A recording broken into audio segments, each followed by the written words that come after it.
Right. Good morning, everyone. Before we begin, I'd like to acknowledge that the place in which we work and study is situated within the traditional unceded lands of the Kanekahaga or Mohawk peoples, part of the Haudenosaunee Confederacy. There's also a strong historic presence of Anishinaabe peoples in what is now known as the Greater Montreal area. Tiohtià:ke, or Montreal, has also long been and continues to be a gathering place for many First Peoples from all directions. We'd like to take a moment to honor and thank the traditional custodians of this land and strive to work for the success of future generations. Hello, everyone. My name is Matt Goldberg, and on behalf of the Vanier College English Department, I'd like to welcome you to Whose Freedom? Art, Text, and Expression in the Public Domain, our 10th annual departmental symposium. During this three-day event, we are going to be presenting a wide variety of speakers, performers, activists, and writers exploring the impact of language and voice.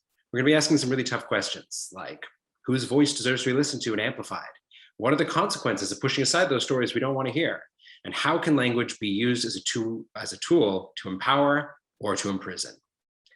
This event would not be possible without the support of numerous collaborators. Thus, the Symposium Organizing Committee would like to thank the Faculty of General Education, the Faculty of Arts, Business, and Social Science, Vanier's Director General and Academic Dean, Vanier's Communication Office, the Vanier College English Department, SCI, Vanier's Indigenous Studies Program, Student Services, VTV for sharing these talks afterwards, and our many speakers and performers. And of course, you, our wonderful audience. I'm really glad you could join us here this morning.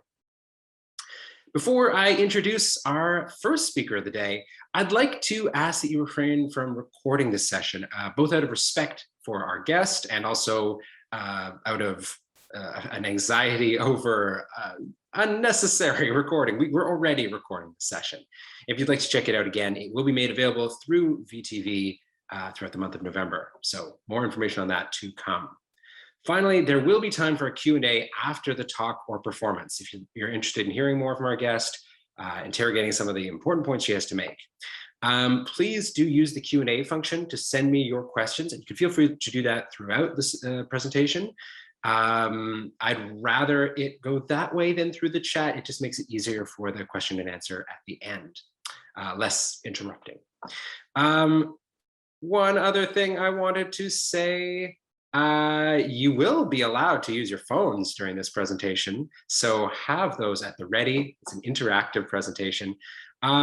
I understand that the Q&A will be challenging for those of you that are watching this from a classroom, but maybe you can like slip notes up to your teacher about those questions you'd like to ask. But at the very least, you will be able to engage through your phones. So have those at the ready, but don't let them distract you, because our first presentation of the day is, I think, one of our most important. To say that fake news has been a major issue over the past forever is an understatement. We've witnessed the effects of social media on our response to COVID, on our response to the environment, or on our response to any number of things, topics I don't want to step on out of fear of preempting our speaker. I am so pleased that we are able to welcome Emily Kingsland back to Vanier College, albeit virtually, to talk about this important issue and to talk about how to separate the real news from the malarkey. With her workshop, Black, White, and Red, please welcome to Vanier College, Emily Kingsland. Hi, Matt. Thank you so much for that really kind introduction. Hi, everyone. My name is Emily Kingsland, and I'm going to share my screen with you right now. So yeah, this is my presentation called Black, White, and Red, How to Tell Real News from Malarkey.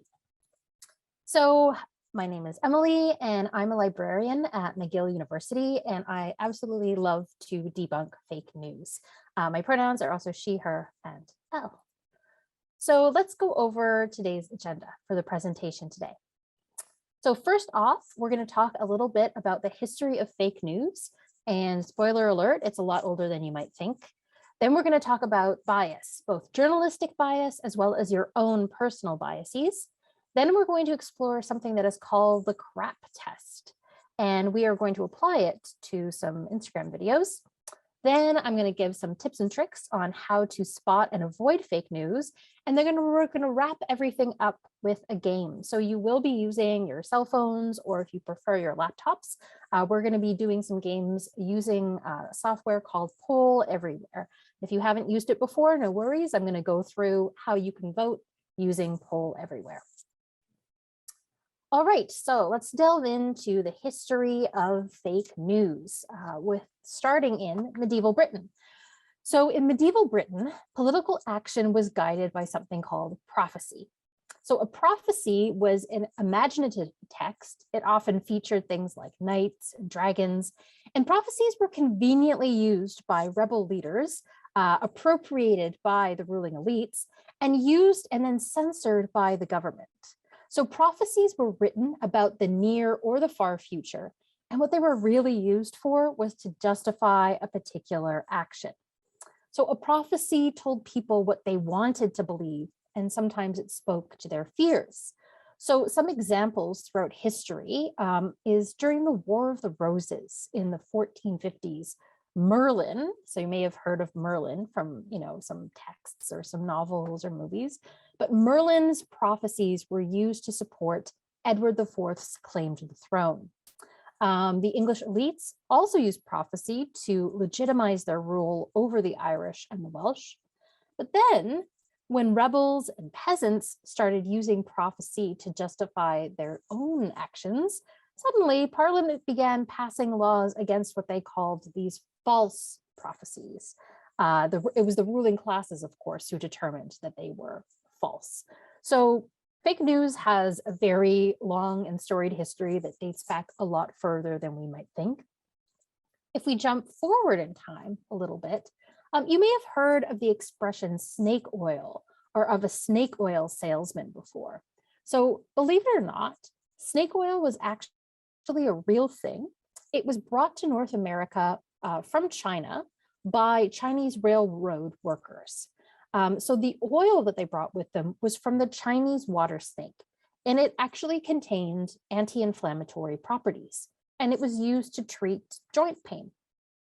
And so this man, Clark Stanley, who's known as the snake oil king or the rattlesnake king, he decided to take advantage of this, and he made his own fake snake oil and sold it to people. And this went on for some time until 1906, when there was the American government passed the Pure Food and Drug Act. And what this act did is that it made it mandatory to examine the contents of anything you were selling, any kind of, food or item that you would ingest. And so they looked at Clark Stanley's snake oil, and they determined that it was no more than mineral oil, beef fat, and red pepper. And he was fined $20 at the time. So the funny thing is that snake oil now refers to anything that is questionable or unverifiable.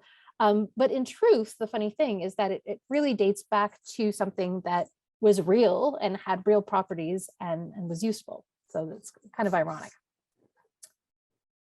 So what exactly is fake news? We've heard a lot of different terms over the past few years bandied about. Some people infamously called fake news alternative facts. So what is the purpose behind fake news? Well, there's lots of different reasons. It could be used to, for example, discredit one. A lot of the time it's used to sell something like Clark Stanley and his snake oil and make money. Other times it's used to confuse and manipulate people. But also sometimes we see that fake news is used for satire. So it's used in a way to be funny and to kind of bring about some social commentary. So there's some websites you may have heard of before that are deliberately fake news websites. So the ones I'm talking about today are The Onion, which is based in the US, The Beaverton, which is based in Canada, and Reductress, which is like a feminist fake news website. So I'm going to show you a few headlines that have come out recently from these particular fake news websites. So here's one that is from The Onion. Paparazzi spot Timothée Chalamet lounging on Mediterranean yacht with mystery 1,200-foot sandworm. That's The Onion. Next, we have The Beaverton. Restaurant industry failing to attract workers who love low pay, terrible conditions, and inconsistent hours. And then lastly, the feminist fake news site Reductress. Man trusts no one except everyone on Reddit. So you gotta love those websites. All right, so next up, we're going to talk about journalistic and personal bias. So journalistic bias, it can really come about in lots of different ways, shapes, or forms. One way is through political partisanship. So it could be that journalists who work for a specific media outlet, be it a website or a news media channel on TV or radio, it's possible that they themselves are either members of a certain political party or affiliated with them or espouse values of those parties. And what can happen is through their own reporting, either consciously or unconsciously, they might be, tweaking a story that might seem on the face of it quite neutral into being more of a story that fits a particular political agenda. There's also things that we call like spin or clickbait. So you may have heard of these before. There's certain websites that I know are kind of known for their own very clickbaity headlines. So BuzzFeed, for example, is one that definitely comes to mind. They'll often have a headline that says something like, Hermione Granger is all grown up and you won't believe what she looks like now. And it's just, a photo of current day Emma Watson, who played Hermione Granger in the Harry Potter films. And there's nothing particularly surprising about how she looks, but you're kind of drawn by that headline to click on it. Because often clicks equal more eyeballs on the page. That means more advertising revenue for these websites.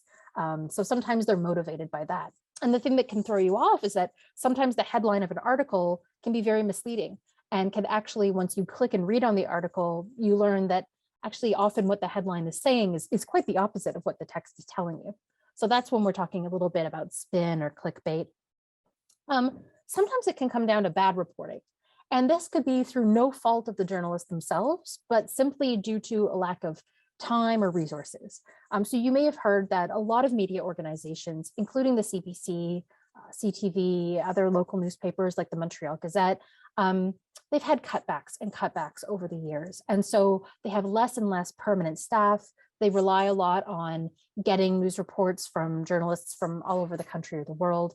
And so the staff that are working for that newspaper, they're working on a real skeleton staff, which means they're having to do the jobs of 2, 3, sometimes 4 people. And, obviously it's very hard. And so they will make mistakes along the way.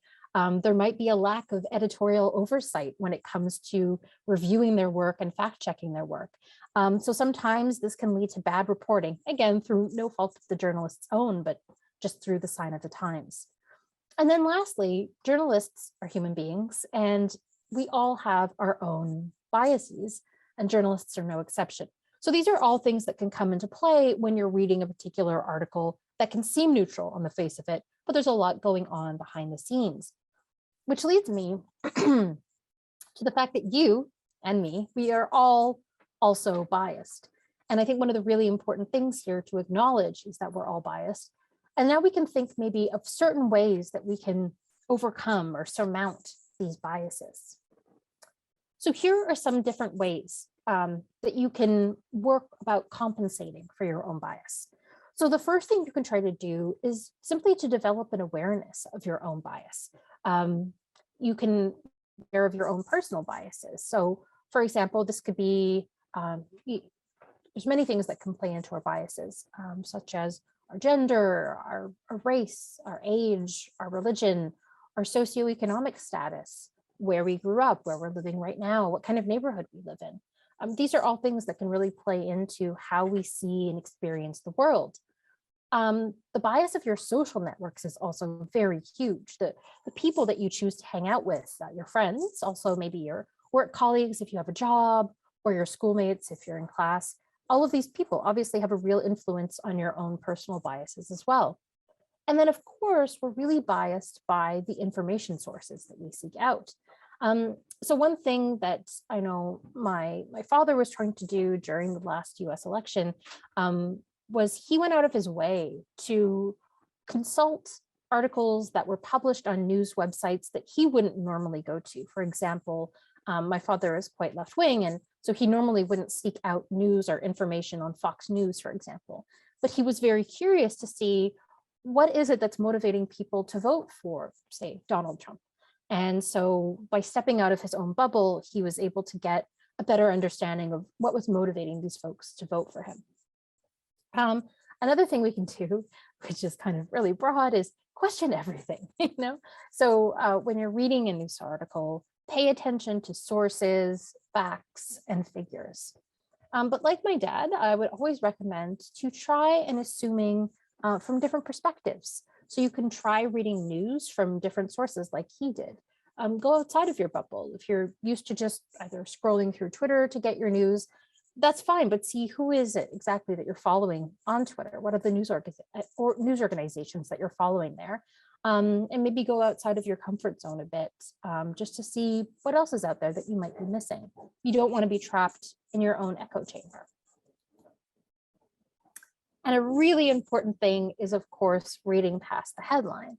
So like what we talked about earlier, a huge problem that we're faced with is these clickbaity type of headlines that when we read it can lead us to believe one thing, and then we go and we read the story and we realize it's about something completely different.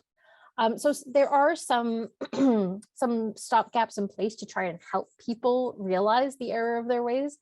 So one of it is when you're on Twitter, for example, like the screenshot that I've shared here. If you go and try to retweet an article, Twitter can tell that you haven't actually clicked on the article and read it. And so you'll see this pop-up that says, want to read the article first? So there all are kind of stopgaps like this in place to remind you, it's one thing to go and share an article, but if you haven't read past the headline, you don't really know what the article is saying, what the real story is behind that headline. So it's really important that we keep these things in mind when we're consuming media. Okay, so now it is time to embark on the CRAP test. I don't know if any of you have heard of this before. We're going to look exactly at what CRAP stands for. So CRAP stands for currency, relevance, authority, accuracy, and purpose. And if you want to know more in detail about what each of these stand for, you can go to the link at the bottom of this slide. So it's a shortened bit.ly link. So you can type in bit.ly/McGill CRAP. And remember, there's 2 A's in CRAP. So we're going to go through, just briefly what each of these stand for. So currency, what we mean by currency is we want you to evaluate the timeliness of the information that's presented in front of you.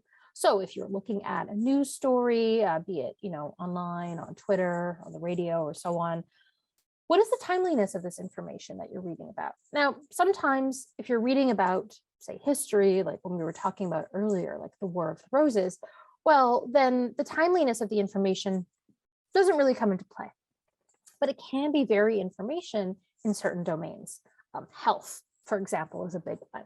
If you're looking for information about COVID rates in your neighborhood, obviously currency is extremely important. You want the most recent, timeliest information possible. So this can play a really important factor in your own information seeking behavior. And this is what we can do when we're analyzing information that's presented in front of us.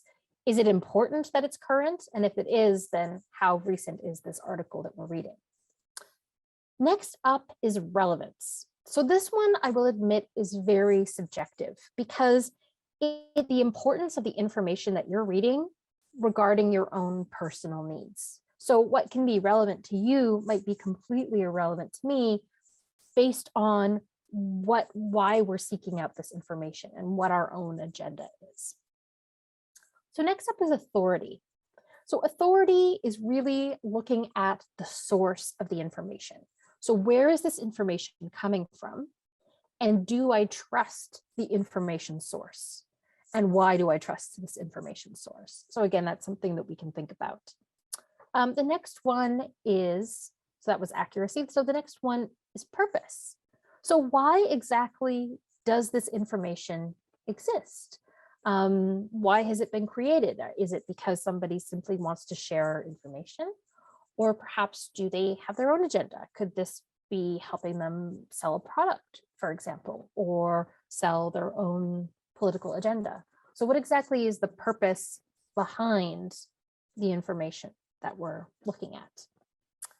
And so one thing I do need to say about accuracy, again, accuracy is looking at the reliability, the truthfulness, and the correctness of the content. And this is a hard one too, because it is subjective, because you need to ask yourself, well, what does reliability mean?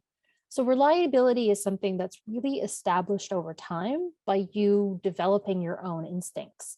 And so it's really useful for understanding any elements of reliability in an article.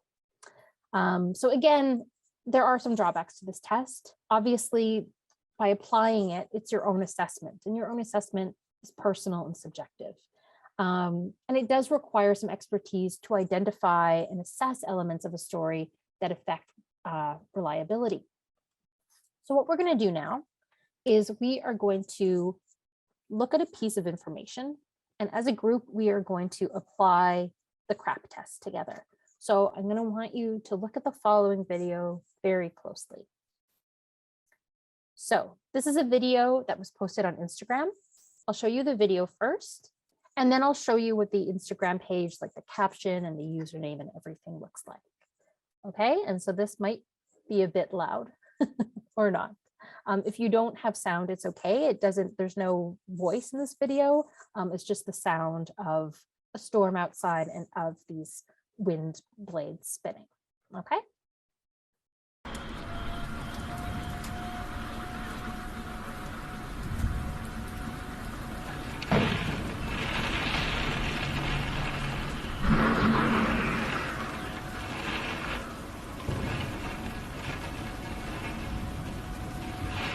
Okay, we're just going to play that one more time so you can let it sink in.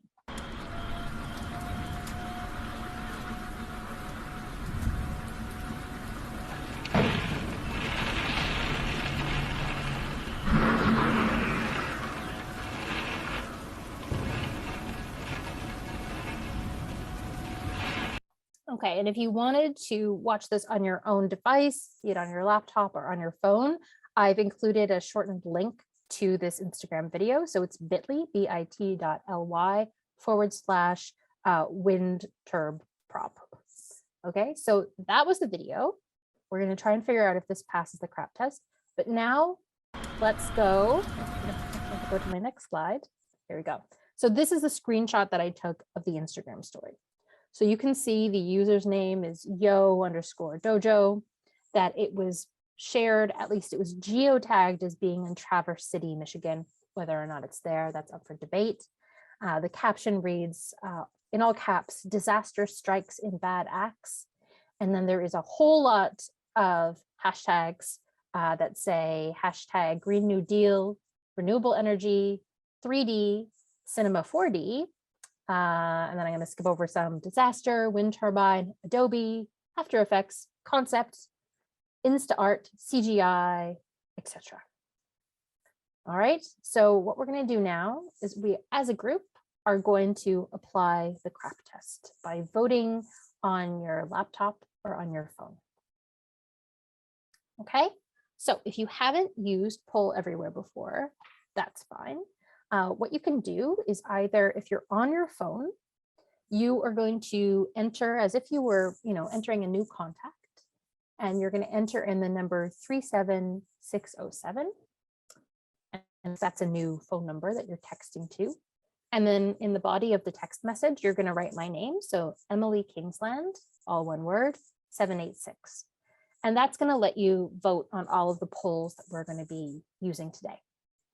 If you're on your laptop, what you can do instead is you can just type in the URL at the top of the page. So it's pollev.com/Emily Kingsland 786. So that's how you're able to join this poll and vote. Okay, so once you've joined, you're going to want to say, is this current? And I'm just going to exit my screen and go back into presenter mode. And I believe here we are. So if you think this is current, you're going to text A. And if you think it's not current, you're going to text B into the poll. So I'm just going to let you text for a moment. Let me know what you think.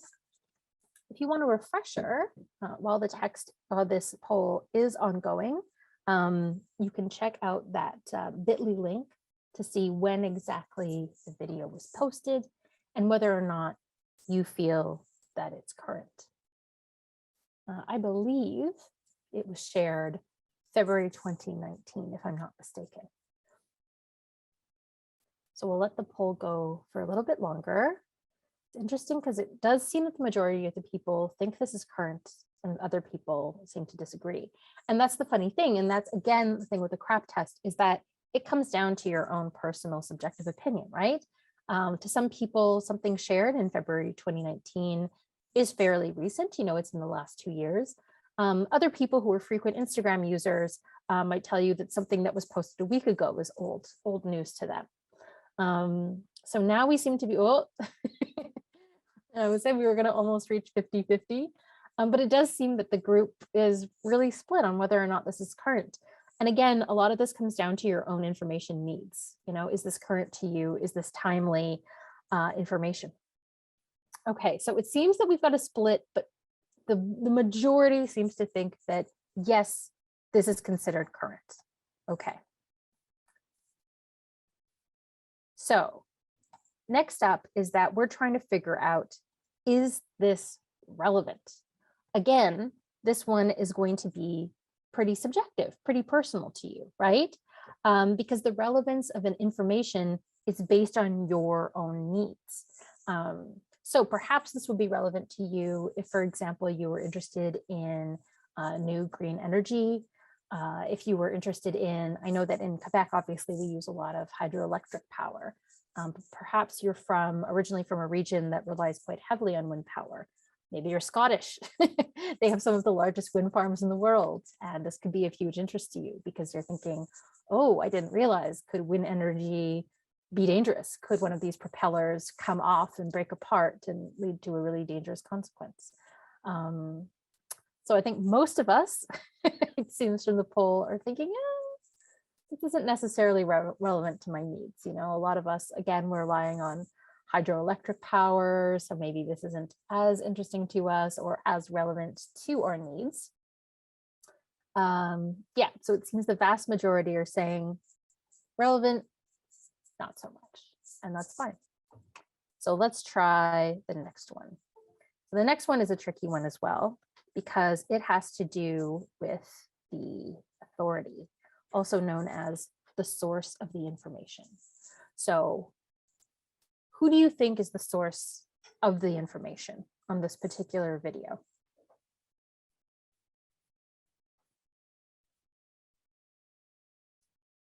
So the Instagram user is YoDojo. It was posted to Instagram. So there's a few people who think, okay, maybe Instagram is the source, or some people think it is the user YoDojo who is the source. And then what we need to ask ourselves when we're thinking, once we've identified who the source of the information is this person, is this user, or is Instagram trustworthy? And is it someone that we feel that we have total confidence in when we're digesting this information? Do we think that the information presented to us is realistic? Is it this actually what we're seeing? Is this something that was really recorded and something that happened? Or could this have been tweaked a bit? So the majority of you feel that the source of this information is the user who posted it rather than Instagram. Okay. Now, next up we have,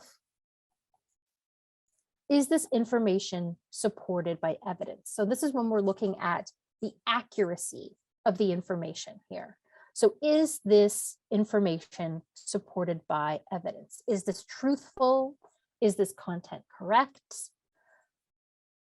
And so far, people are saying no.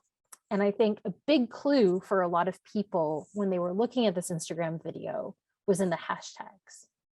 Because first it starts off kind of innocent, saying, you know, hashtag New Green Deal, hashtag wind turbines, and so on. But then as you keep going through all the hashtags, oh, someone changed their mind. So then as you keep going through the hashtags, you might notice it says things like hashtag CGI, hashtag 3D artwork, for example. And if you were able to go and check out the user's profile page and see the other work that they had done, you would see that actually this user is really into creating photoshopped works and doing what we like to call these deep fake videos, where they take a video and it seems really realistic and real, but actually it has been altered artistically, it's been doctored. So in this case, once we look into it, we might discover that this wind turbine video, not necessarily real, kind of fake, and not supported by evidence. So definitely bringing the accuracy into question. Which brings us to, what exactly is the point of this video? What is the purpose of the information that we are seeing here on the screen? So there's a lot of options that we can look at here. Number one, is this simply to inform? Is this to inform users about, what is happening with wind turbines? Perhaps they're problematic. Is this to entertain? Is that simply why they've posted it to Instagram? Is it perhaps to promote the user's talents as a digital After Effects artist? Could it be my fourth option here, which is B and C, which is both to entertain and to promote this user's talents as a digital After Effects artist? Or could it be all of the above? So it seems that the vast majority of folks are saying both to entertain and to promote digital After Effects. And someone else is saying all of the above. And I've got some great comments in the chat. One person is saying it's true but incomplete, and another said, I saw this video in the past and I thought it was real. Which, yeah, if you saw the video and didn't explore the hashtags, then absolutely, I would have completely thought this is real too. There was nothing about the video to me that indicated it had been faked or tampered with. And it's only when you look at it with a more critical lens, and then you can explore the user's work and see what their deal is, that you're able to see, oh, this might be a bit more misleading than what I thought. So I also saw this myself and I thought it was real. And I shared it with my brother. And then he went to a really fantastic website that we're going to talk about shortly called Snopes. Snopes is SNOPES, and it is a really great fake news debunking website. It's actually one of the earliest websites that it's existed. It started in the late 90s and it's still run today. And they're really fantastic at finding things that have been shared online and looking into it and doing a lot of great journalistic work to find out whether or not the information that's presented to us is accurate. So how can we go about spotting and avoiding fake news like this video that we just saw? So like I said, there's a lot of great websites that we can explore today that can help us figure out if a news story is fake or for real. So these are a few. Now, obviously, there's a North American bias to this list. All the ones that I'm sharing are based in either Canada or the US. One is called Hoax Buster. It's based in Quebec, and it is a Francophone, specifically Quebec rumor busting website. The next one is called Factcheck, like facts, like a fact, .ca. And they're an independent, nonpartisan fact checker. And what they check up on is Canadian federal politics. The next one is based in the US and it's called Factcheck.org. And they're really focused on the accuracy of political stories that are being reported in the United States. The next one is also based in the US. It's called Politifact, and they verify political news stories. And then lastly is good old trusty Snopes, and they fact check internet rumors and stories. So someone wrote in the chat, does anyone ever run the same story by all the fact checkers and find them split on the story's veracity? That's a good point. It's a good question.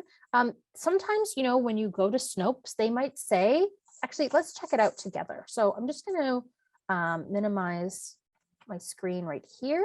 I'm going to try my best to, here we go. So let's go to Snopes right now and look at it together. So it's not the prettiest website, and there definitely are a lot of ads on it. If you want Back to the Future Lego, this is a great site to go on because that's how they were able to fund it. But you can see that what they do is that they have a little about for what is Snopes. They have frequently asked questions. And then they go through and they are able to look at current stories that have been reported on, either shared on Facebook or Twitter or by news websites. And they say whether or not they're true. So for example, this one says, is this a monument to Michelle Obama's former slave ancestor? So you can see, it looks like there's a monument, there's a gravesite. It says this image is shared via a Facebook meme. So the claim is that this monument commemorates former slave Melvinia Shields, an ancestor of former US First Lady Michelle Obama, and they rate it as true. And then what they're able to do is they're able to show where the story originated from, where it was shared, and then they're able to share all of the background information with you on where they fact checked it. So they looked at CNN, Associated Press, ExplorerGeorgia.org, and other websites to verify the veracity of this information. So, you're going to get a lot of pop-up ads, which is how they fund their website. But it is quite helpful for finding all sorts of things that they can debunk, whether it's fake or for real. And then, you can see some of these other ones as well. So for example, Factcheck.org or Politifact. So if you do Politifact, it's another one of these websites. So what I really like about Politifact is that they have something that's called a truth-o-meter on it. So they can rate how true or how fake a story is. So for example, they go from very true to liar, liar, pants on fire is their rubric. So you can see Roger Stone is quoted as stating on October 31st, there are over 1 million phantom voters on the Florida voter rolls. And this has been flagged as pants on fire, liar, liar, why the story is wrong.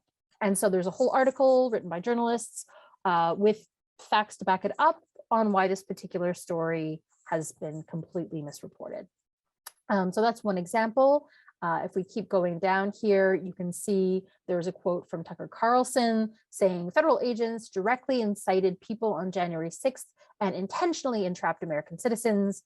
They rank it as false. You can see there's other things that they share, like Facebook posts or viral images that they can find online, again, on Facebook posts, and they tell whether it's mostly false or pants on fire. But they also keep track of promises that have been made by the president and by other politicians, and they say whether or not they have been upholding these promises or not. And it's like a running tally, and they keep track. So you can see here, you can see whether he's upheld his promise about keeping COVID-19 under control. Another one is to see whether Joe Biden has kept his promise on ending the wars in Afghanistan and the Middle East. So they do have these kind of running tallies to see where their politicians are at any point in time. So yeah, it's a really helpful website, but again, a very, US focus to it.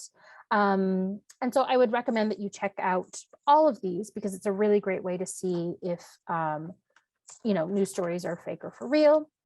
The last one I can show you is factcheck.org. So again, kind of a similar idea behind this site. What I really like about factcheck.org is that it has other branches as well. So it doesn't look just at US politics, but if you scroll down, they have an entire side check, so a science-based website. Look, so it fact checks science-based claims, which, as you can imagine, the site has been very busy during the pandemic. They have a Facebook initiative as well that specifically looks at news stories that are being shared on Facebook, and they debunk whether they're fake or for real. They also talk about spin. Remember, that was something we talked about earlier, spin or clickbait. So they're able to tell you whether an internet rumor is going out of control, whether the story has been spun by media organizations, and so on. So these are all really great websites. I'm definitely going to be sharing this presentation with Matt afterwards so he can share it with all of you. So there's a few steps that we recommend when you're trying to spot a fake news story that maybe hasn't been covered by any one of these websites yet. And you're trying to do your own kind of arithmetic to figure out if this is fake or for real. So the first thing you can look at when you're consulting information that's on a particular website is to look at the domain name. So by that, we mean, McGill.ca, right? So we know that websites that end in .ca are Canadian websites, like my institution's website, McGill.ca. We know that websites that end in .gc.ca are websites that are owned by the Canadian government.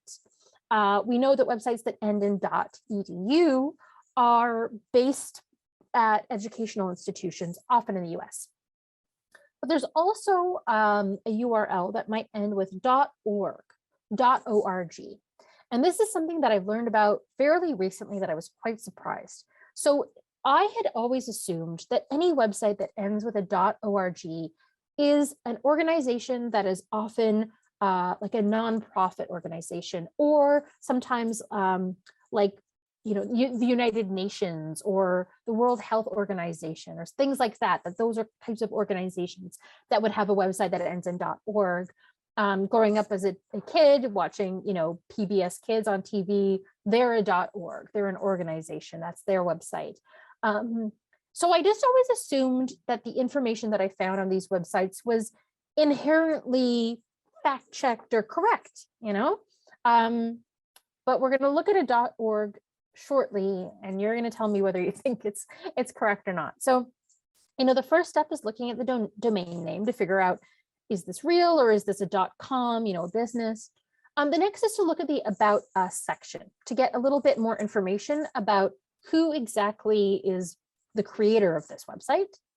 And then the other thing is that if you're finding information on this website and you're just not sure about it, you could go and read multiple news sources to see, is what I'm reading backed up by other reliable news organizations? So there is a website that until very recently used to exist. And the website's URL was called martinlutherking.org. So if I told you, you know, martinlutherking.org, what would you think? I know that I would have thought, okay, well, it is an organization, perhaps it's a nonprofit or a museum of some sort that's dedicated to maintaining the life and legacy and the history of Martin Luther King. Well, let me now show you martinlutherking.org. So this is what it looks like. Now, I'm sure for many of you already, just by seeing the layout of this website, it might be setting off some alarm bells. Personally, when I saw this website, I thought it looks really old. It looks like a website that was created when websites first were created in like the late 90s, early 2000s. I just noticed the layout was weird. There's a lot of different fonts going on. So it doesn't look slick, you know, it doesn't look the way that I thought the website martinlutherking.org would look. But then when I start looking at the text of this website, I'm seeing, you know, there's a lot of things that are setting off alarm bells here. For example, rap lyrics, you know, in the middle of the page. Then I can see that on the left-hand side, there's a quote attributed to him that is using a swear word. You know, on the right-hand side, I see something that says Jews and civil rights. We led the civil rights movement. Okay, what's going on here? So then when I look at the very bottom of the website, when I'm thinking, okay, it had this reliable URL, but what's the About Us? Who is this? It says that it's hosted by a group called Stormfront. Now, I was lucky enough, I guess, at the time that when I looked at this website, I didn't know who Stormfront is. And so I thought, you know what, I'm gonna give them a quick Google. I'm gonna look them up. I'm gonna Google it, look at their Wikipedia page. I'm gonna see exactly who Stormfront is.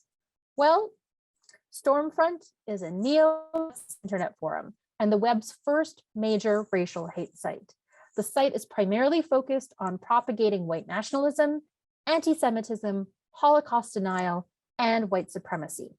And in addition to its promotion of Holocaust denial, Stormfront has increasingly become active in the propagation of Islamophobia. So they bought the URL for martinlutherking.org. And that's when I learned that actually anyone can buy a URL that ends in .org. So that really does call into question. You can't just rely on a URL to tell you whether the information contained on that website is accurate or not. Now, fortunately, this website was taken down. So I was able to get a screenshot of what it looked like before it was taken down and share it with you, but it was only taken down in, I believe it was 2019, and it had been online for the better part of 20 years. So Another example of why it's really important to question the information that we find online. Okay, so now it is time for a game called Fake or For Real. Just gonna have a sip of water first. So you were all really great in voting in the online poll. It seemed like everybody got the hang of it. So we're gonna be doing that again, except this time what we're gonna be doing is you are gonna be voting with your gut instincts. So I am gonna present you with an image and a fact, and you are gonna tell me just based on your gut instincts alone, whether you think this is fake or whether or not you think this is real. And then I'm gonna reveal to you whether or not it's fake or real. All right, so let's get started. Okay, I'm just gonna make this full screen. So this is a photo of falcons on board an airplane. In fact, almost 80 falcons traveled on board an airplane. Is this fake or is this for real?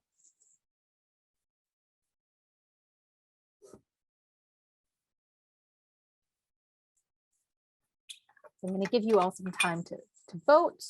Again, no cheating, no Googling. I want this, your gut instincts. You're looking at this photo and what do you think? It's fake or for real?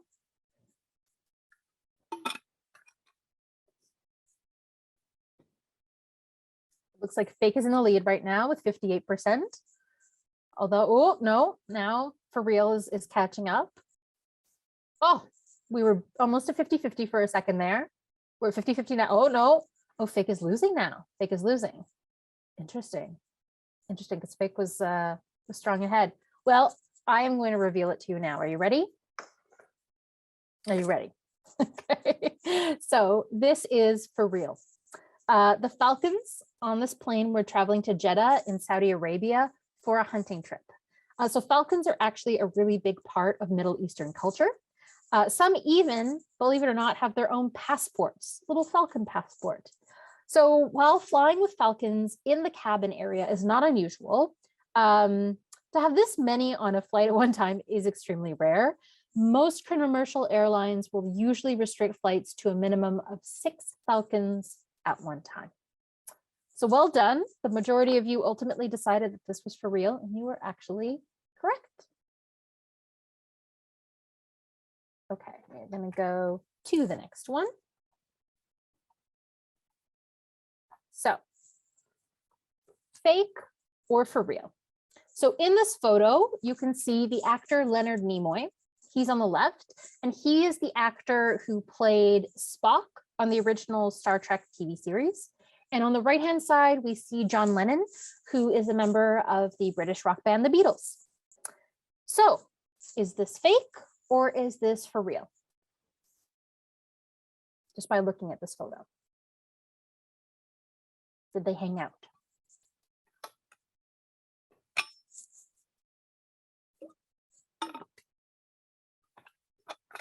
So far, it looks like the vast majority of you think that this image is fake. It looks like 93% of you think this is fake. And I can tell you that 93% of you are wrong. No, I'm joking. You're right. It's fake. So it's fake. It was shared on Twitter by an account called @VeryOldPics. The original photograph, here you can see. So the photograph on the right of John Lennon was taken by Astrid Kircher, and it featured him on the hood of a vehicle by himself in 1960. The image on the left is of Leonard Nimoy, and it was taken with him leaning against the back of a 1964 Buick Riviera. And so you can see how they mashed the two images together. And this particular image that was shared on Twitter was debunked by Snopes. They were able to go and find the two images that had been combined together. So good instincts to all of you. Very impressive. Most of you thought it was fake. All right, on to the next one. So I'm going to just go out and go back in again to make it absolutely full screen. Okay, so a Chinese theme park is building a replica of the Titanic and will be featuring an iceberg crash experience. Fake or for real?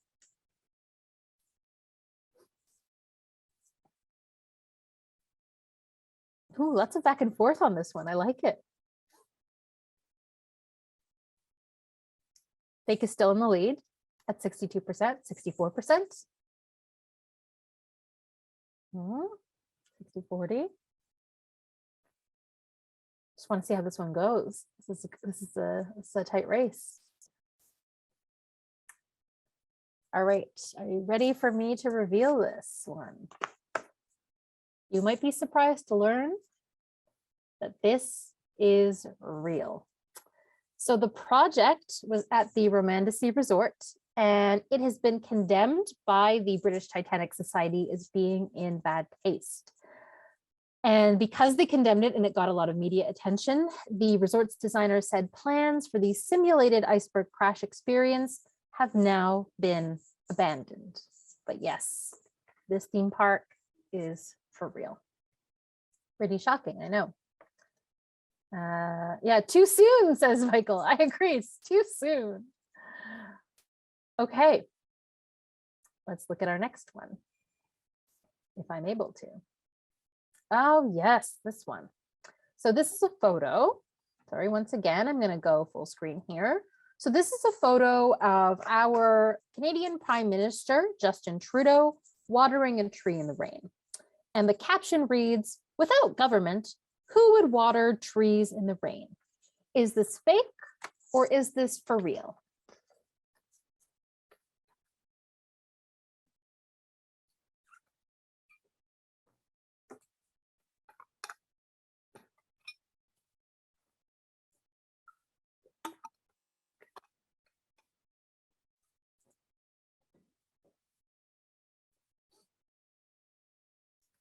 So it seems that the vast majority of you seem to think this is fake, coming in at 81% fake, 19% for real.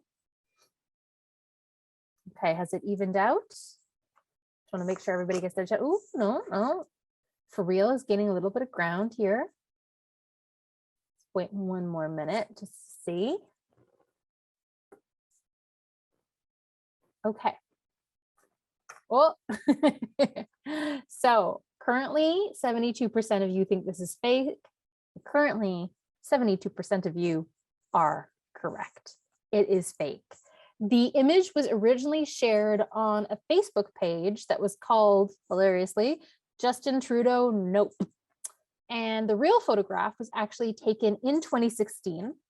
And it was of the presidents of Turkmenistan and Belarus. So I can show you the original image right here.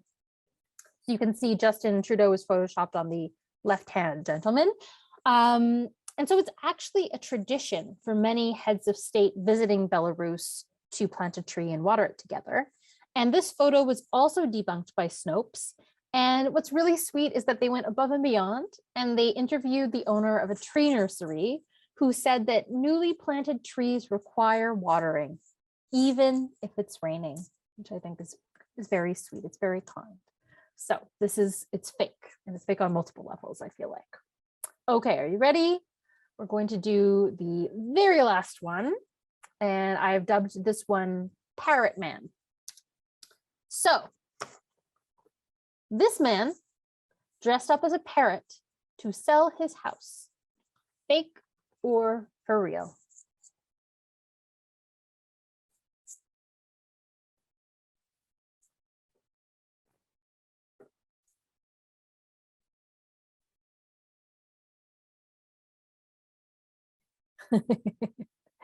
I've never seen a more certain vote for real. It hasn't budged from 100% at all yet, has it? I'll just wait a little bit longer to see if there's anyone who thinks, maybe this is fake. You've been fooled before. Ah, there we go. There's a taker. So now we're at 92% for real. They changed their mind. Peer pressure, don't let it get to you. It's anonymous, no one knows. So we're at 100% for real. Well, guess what, folks? You were right. This is for real. So the mystery man appears in every single image of the property that he is selling in the UK area of Bolton. And after being on sale for 1 week, believe it or not, his property had over 100,000 views. So in conclusion, we've got to end on a high, end with Parrot Man. There's a lot of different ways that we can go about spotting fake news. And this is just a nice kind of concise way of reminding ourselves of this. Number one, consider the source. Also read beyond the headline, right? Headlines can be outrageous. They can be clickbaity. You need to read the full text of the story to see what's actually going on. Check the author, check out Yo Dojo or the creator of the work and see, are they a real person? Are they credible? What is some of the other work that they've done before? Number four is supporting sources. So, see when you're on Snopes even or on those websites, don't take Snopes at full value. Click on those links that they're sharing to back up the information that they found to determine, okay, the sources are they citing? Are they legit? Do I believe the information being presented here?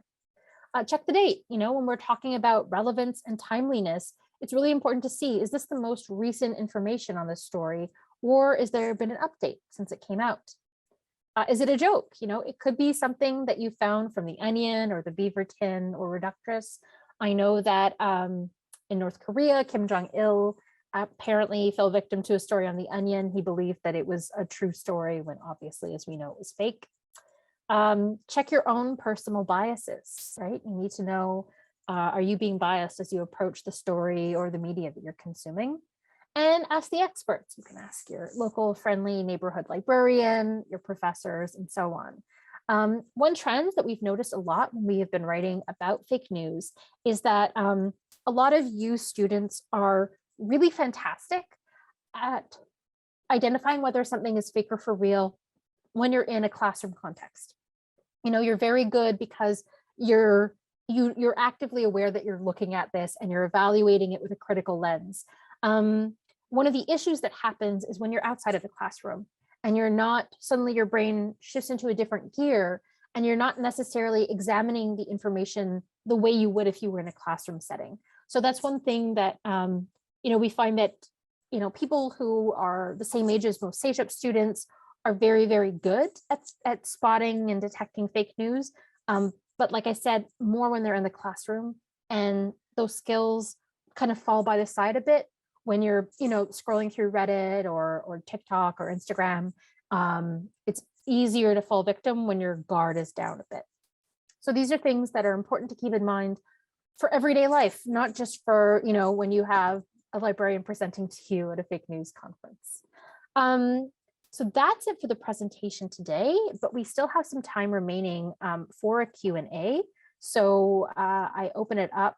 I'll turn the microphone back to Matt and open it up for the Q&A. Thank you, Emily.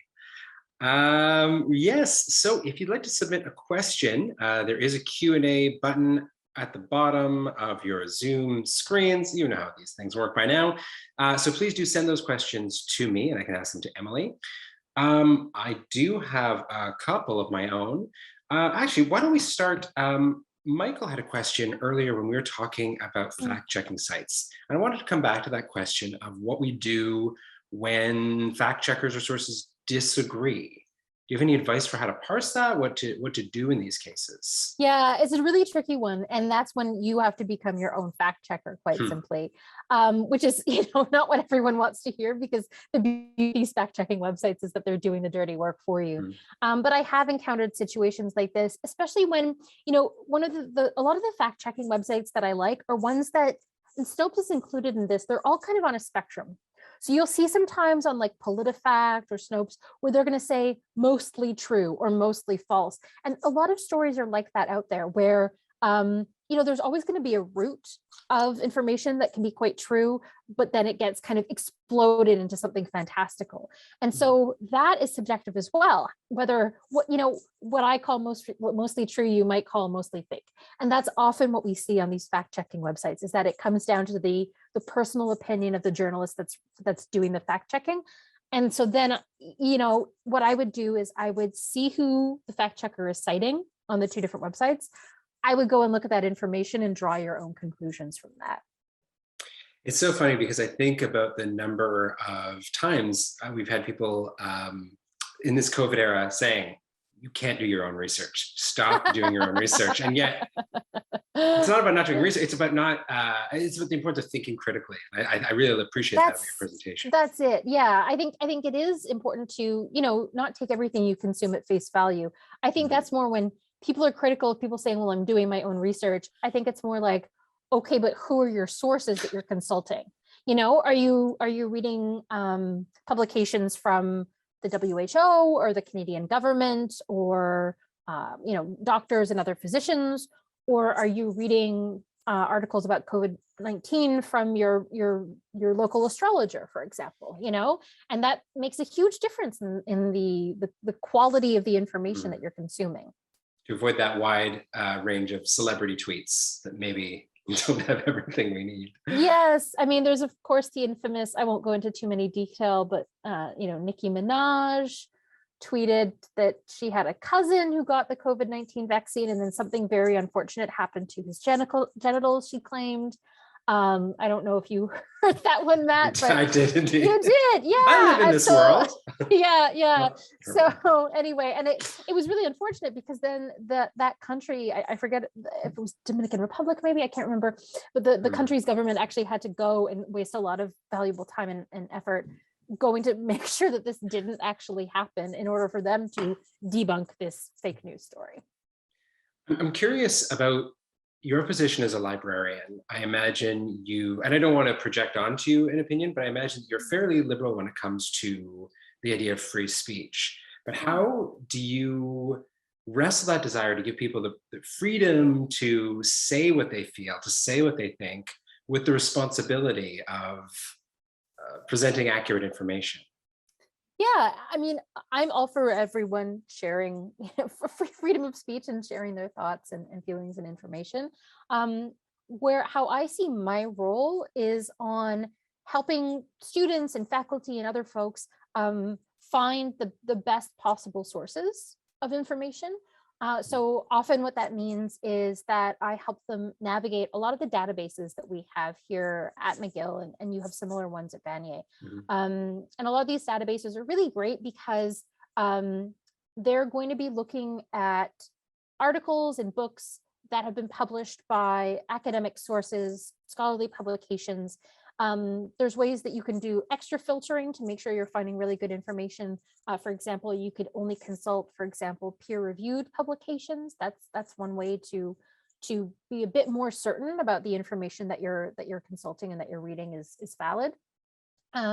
So how I see my role is kind of cutting through all the noise that's out there online and helping people, based on their specific research question, finding the right sources that can help them. And that doesn't always mean, it can only be published in an academic journal and it has to be peer reviewed, because there could be a lot of reasons for why that isn't helpful. We're seeing more and more research being done at McGill and elsewhere on people who are from Indigenous First Nations communities. And for them, a lot of the information that they're passing down from person to person, it's an oral verbal culture, right? They're passing down stories verbally. A lot of the information you're going to find there that can be really helpful when you're conducting research isn't necessarily going to be found in written form or in a peer-reviewed publication. But that doesn't mean that information you're finding isn't valid. So what I like to do with students is I like to figure out what their question is and what kind of information they're looking for and go from there.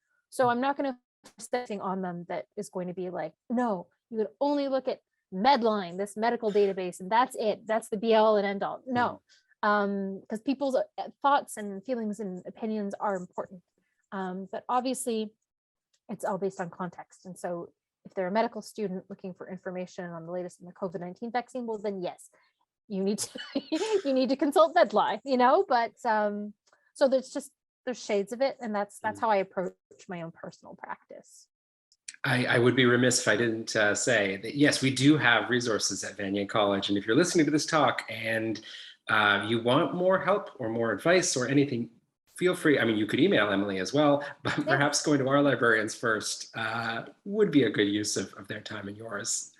We have a couple more minutes for questions. If anyone wants to send them, again, you can send them anonymously to me. The rest of the group won't see them. If you are in a classroom setting, I guess you could either, like I said, pass a note to your teacher or whip out your phone and sneakily sign into this Zoom session. You still have a few minutes to do that. I always have more questions. Do you think that this process is getting harder? It feels like it's getting harder to determine what's fake and for real. Yes, it really is. I started co-authoring these presentations back in 2017, and it is wild what has changed since then. I think one of the things that is making things really hard is the it goes back to that Instagram video I shared. It's this concept of these deep fake videos. They're increasingly harder to debunk. And it's getting to the point where I personally worry in the future, unless someone was physically present to witness someone saying something, will we get to the point where any video we see is suspect because it can be altered? My dad, who I brought up earlier, is a huge fan of creating his own deepfake videos. He is a 73-year-old man who very successfully is able to impose his own face on pieces of work, pieces of art, and so on. And the how he's able to do so quickly and make them look semi-legitimate is frightening to me. So that is one of the big complications that I foresee coming up in the future, is being something that I personally as a librarian and just as a human being am going to struggle with. Also, there's more and more, as I've been giving this presentation over the year, we started by looking at, oh, here's some fake news stories that are being shared on like Facebook and Twitter, and it's just like images or so on. But now you've opened up Instagram and TikTok, and there's just so many more sources for information to be shared, be it good or bad or in between. And that I also find just a lot more challenging. One of the things that I think people find funny is that the vision of a librarian has changed so much over the years. In the pre-90s, in the 80s and before that, it was that, oh, I'm having such a hard time finding information on this subject. Can you help me locate this information? Whereas now the role of the librarian has completely switched, and it's more like there is too much information. Can you help me find the right source for me? And so, yes, I do believe it's going to get a lot harder for sure. I just think about how, and you allude to this with the crap test, how political our discussion about seemingly every topic is right now. We're always looking for that inherent bias or looking to reinforce perhaps our own inherent bias. I'm worried. I'm so grateful for a presentation like this. Yeah, I'm worried too. I mean, I know that I have my own biases, and I think where I fell victim to it the most was during the election in 2016 when Donald Trump won. I was convinced that Hillary was going to win because everything that I read, that I consumed, which is a lot of like left-wing media, said that she was going to win. And so I was shocked when she didn't. And I think a lot of us realized that that there was our own biases and that we were in our own echo chambers, and that we needed to kind of step outside of that and consume media that we wouldn't normally consume to get a broader perspective on what's going on in the world. I definitely remember that miserable night. Yeah, I'm in the same political bubble. Yes. I guess we have time for one more question, and that I see that Annie Chen has written a question. Oh, I didn't see that. Thank you. I can't even use my own tools. That's okay. Oh, this is great. What about when fake news is being constantly put in our media? For example, the amount of fear mongering against certain countries like Russia, China, and the DPRK. Yeah, so I struggle with that too, because I agree. There's a lot of negative news coverage on those countries in particular, and it's especially hard when you're encountering a language barrier, because if you are unable to read those languages, you can't see the media coverage that is emanating from those countries as well. Keeping in mind that also journalistic freedom in some of those countries, it's on a spectrum. So that is something where I actually find, and this is, kind of an odd one for me, but I do find that YouTube can be quite helpful. Maybe not necessarily in news stories or news coverage, but in learning more about people's lives in these countries. So for example, there is a YouTube vlogger that I follow I'm trying to remember if I have his name correctly because he goes by a pseudonym. I think it's Bald and Broke, I think is his name. And so he's British, but I think he had a Russian parent, so he speaks Russian fluently. And what he's currently doing is he's traveling throughout Russia, and he is documenting his travels, but he's specifically going to cities that aren't necessarily visited by tourists, to get a feel for what it's like living in Russia today. And he has a lot of discussions with, taxi drivers and people he bumps into on the street and so on. And I know that it is just one man's perspective, and it's obviously been edited and cobbled together. But I do think that the thing that's really interesting with YouTube is that it's giving voice to a lot of, populations that you aren't going to be covered by, traditional Western media that we consume. So that is one kind of gateway into different worlds that we can explore, and we can kind of broaden our vision of these people and, their day-to-day lives and the stories that they have to share. So that's one way that we can learn more about people whose languages we don't necessarily speak. Thank you, Emily. Anyone else? Then I will ask my last question, and that is, you've given us some great advice about what we can do right or what we can do better. Do you have any, what could we do worse? No, instead I want to frame the question as, what do you think some of the common pitfalls that people make when they are approaching a news story? What are some of the things we do get wrong? I think what it is, and I have done this myself too, is it's kind of what I was saying at the very end of the presentation, which is that when I'm in work mode, I'm the best researcher ever. But when I'm in personal life mode and I'm scrolling through my phone and I'm seeing stories pop up on Twitter or whatever, I don't always apply the critical lens that I should be applying to what I'm consuming. And I have embarrassingly shared things with my partner or, a friend who later on they're like, is this a joke? Because this isn't real. And it's doubly embarrassing for me because I'm an information professional, right? That is my job. So I think the thing that is the hardest, and it's a habit, right? It's a habit that we need to get into, which is that if we, we're scrolling and we're zoning out and we're in like non-school, non-work mode, it's still bringing that level of critical appraisal to the information we're consuming, even in our personal lives. I think that's, for me, something that I'm still trying to work on myself. It's the biggest habit that I'm trying to keep up with and create. Thank you, Emily. I really appreciate you coming in to talk to us today. It's always a pleasure. Thank you so much for having me. Thank you.